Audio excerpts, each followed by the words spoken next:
Mga kababayan, mga katambay, si Kamanong po, nagbabalik na naman po muli para po magkomento po sa inyo dito po sa Tambayan Makabayan. Samahan niyo po ang inyong lingkod, magkomentuhan po tayo. Maganda umaga po muna sa inyo, tanghali, hapon, gabi, at madaling araw po sa ating lahat. Sana po nasa mapayapa po tayong kalagayan, mga kababayan. Ito po, komentuhan po natin mga tambay.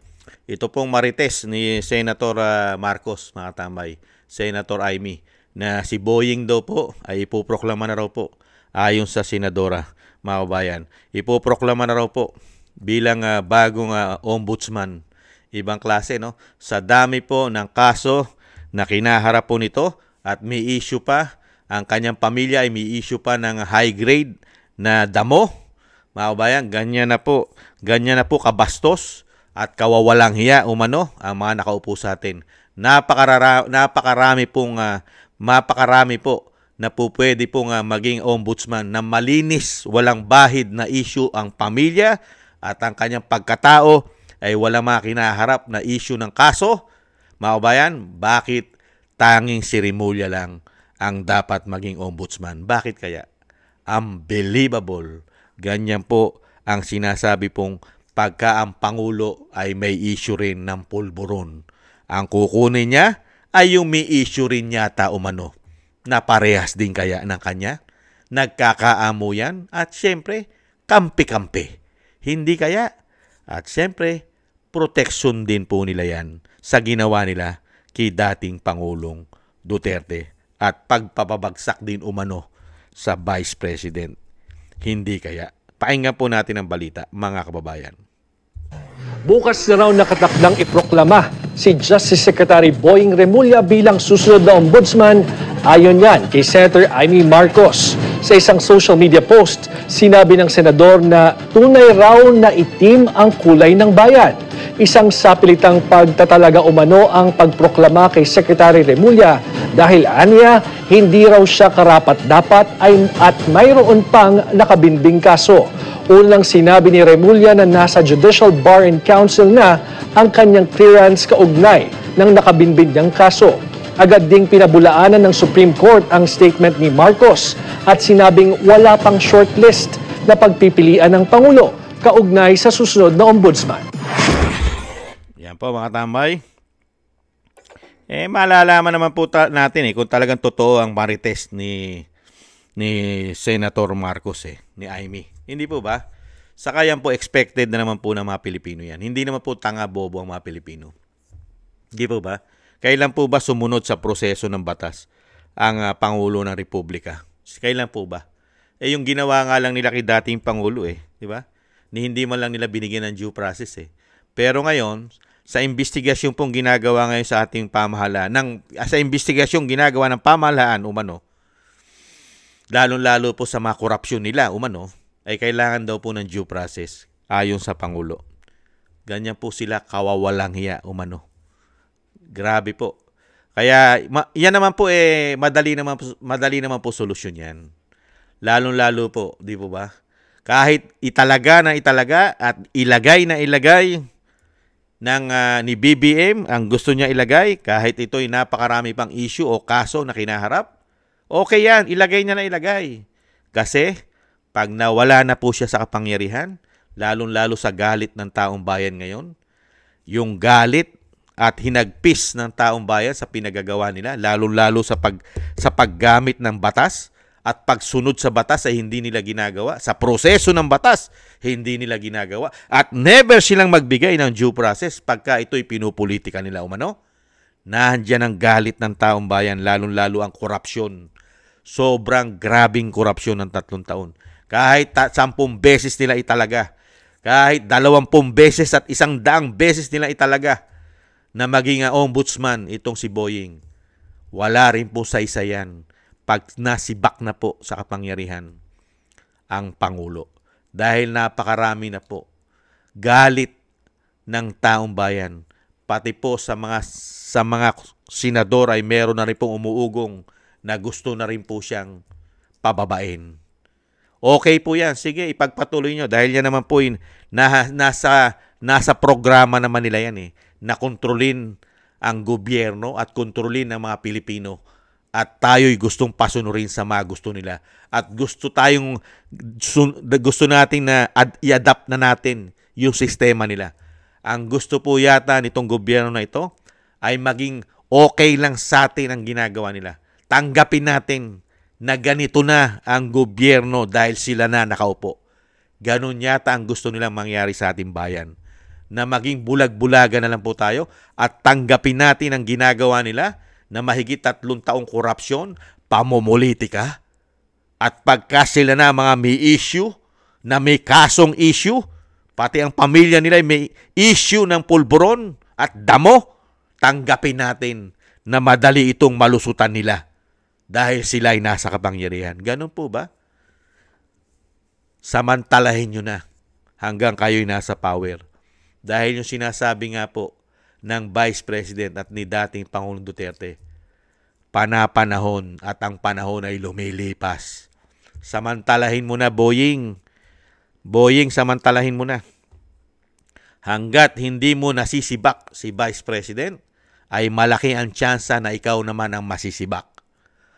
Hanggat hindi mo napapabagsak ang Vice President at hindi ninyo napapabagsak ang Vice President, never kayong matahimik at ang taong bayan ay hindi naman tanga at bobo para sundin kayo lahat.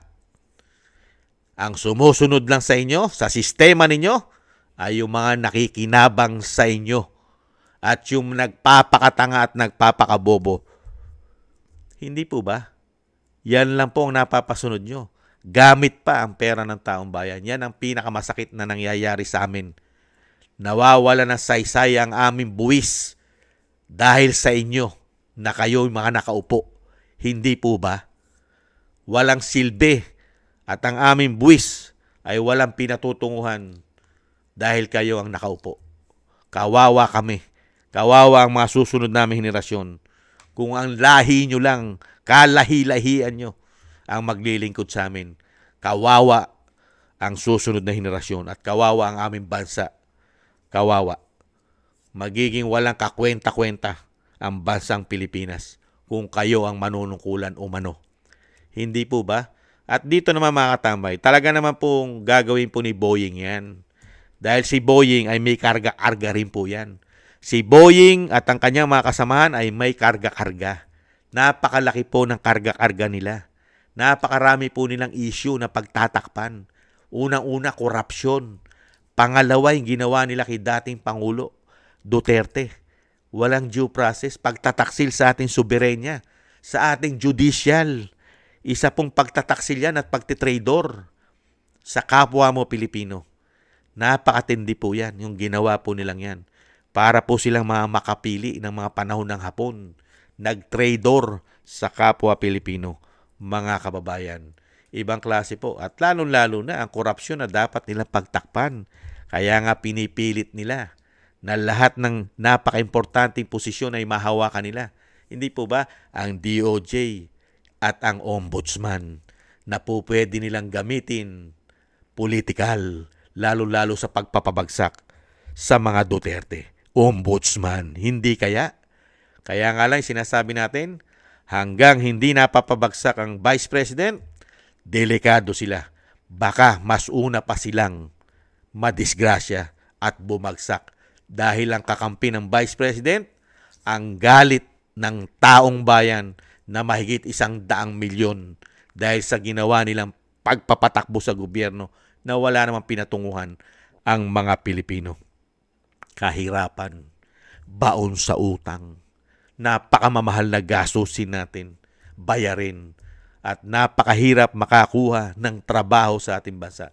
Bagsak na ekonomiya, walang pumapasok na malalaking investor ang ating bansa. Nakakahiya ngayon ang ating bansa. Pati ang ating mga turismo, wala. Natatakot silang pumunta sa Pilipinas dahil ang Pangulo ay may karga-karga daw na pulburon umano. At dito naman po sa sinasabi ni Senadora Amy Marcos, expected na po natin yan. Expected na po natin yan. Na talagang gagawin po nila yan. Dahil ipit na sila eh. Hindi po ba? At wala na po silang sinusunod na batas. Wala na po. Wala na sa kanila yan. Wala na. Sila na po ang batas ngayon, umano. At dito naman kay Senator Amy, kunwari lang po yan. Komento ko po. Si Senadora Amy Marcos ay para po yan unyango. Kung saan po madikit, yan po ang kulay niya. At alam naman po natin sa mga pahayag niya ay mahal na mahal niya ang kanyang ading. Hindi po ba? Ang kanyang ading ay mahal na mahal niya. At never